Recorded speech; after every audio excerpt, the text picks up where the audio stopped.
Perkenalkan, nama saya Alvito Angger Pratama dengan NIM akhir 262, Manajemen Koperasi kelas EMF, akan membuat video refleksi.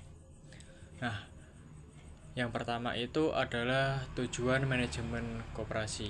Nah, tujuan utama manajemen koperasi itu yaitu meningkatkan kesejahteraan anggota pada khususnya dan masyarakat pada umumnya.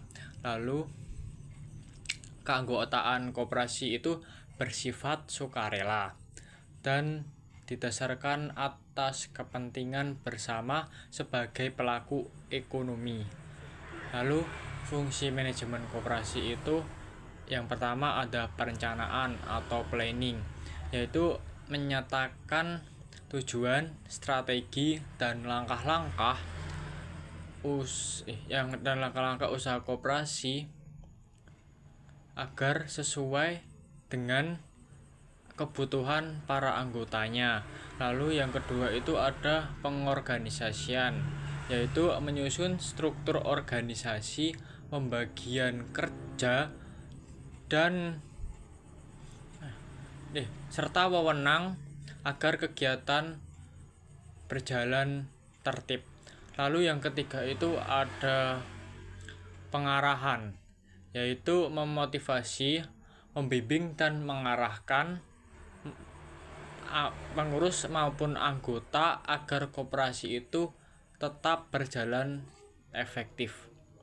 Lalu yang terakhir itu yaitu pengendalian atau controlling, yaitu mengevaluasi pelaksanaan kegiatan koperasi, lalu menemukan hambatan serta melakukan perbaikan atas hambatannya tersebut agar koperasi itu tetap berjalan di jalur yang benar.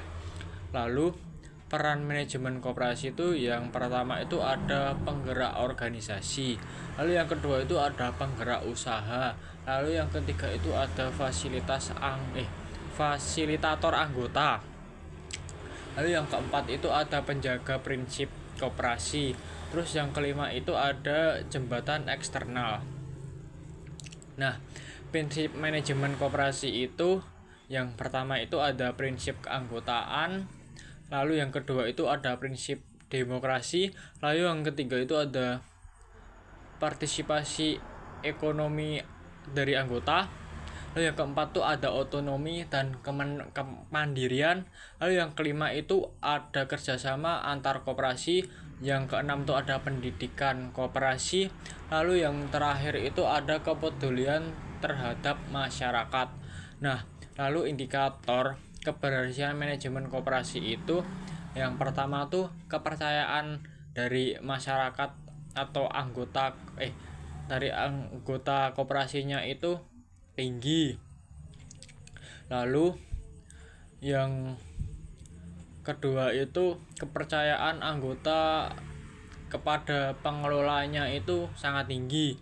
Lalu selanjutnya itu ada peningkatan jumlah keanggotaannya. Lalu selanjutnya ada peningkatan modal koperasi. Selain itu ada peningkatan laba. Lalu meningkatkan juga kepuasan anggota koperasi itu sendiri. Lalu indikator kegagalan koperasi itu yang pertama ada tingkat jual barang yang harganya tinggi. Lalu yang kedua tingkat ketersediaan barang yang sangat rendah. Lalu yang ketiga itu rendahnya promosi koperasi. Lalu yang keempat itu tingkat pengurusan yang sederhana dan tidak profesional.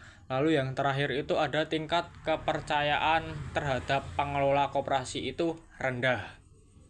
Terima kasih.